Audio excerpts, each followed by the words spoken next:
step back for a minute and talking about what certs are at all. What's the problem space that impact certificates are trying to address?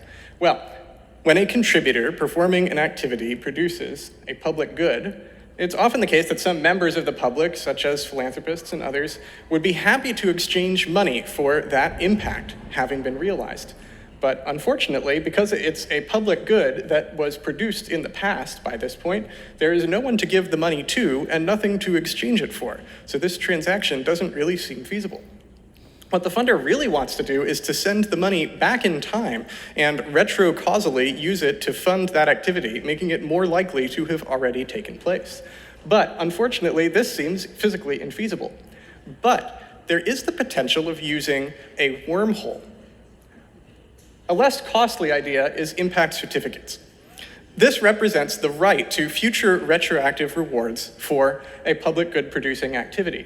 And whenever an asset that represents the right to a future cash flow is on the table, that induces the presence of a special kind of person called an investor who specializes in anticipating future cash flows and exchanging money for them today.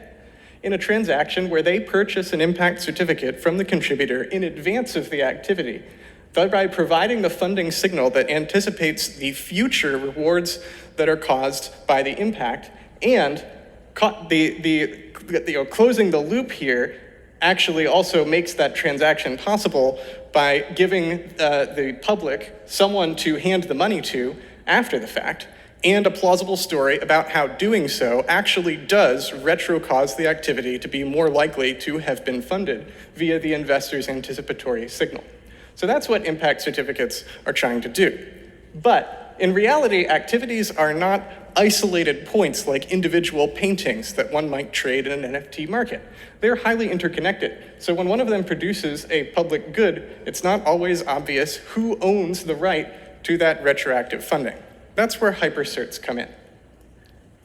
I introduced this concept of the public goods space. This is a sort of geometric space with many axes. For example, the time the work was done and the scope of the work. And a hypercert represents a territorial claim in this public goods space. It represents the right to retroactive rewards that are attributable to that region of public goods space.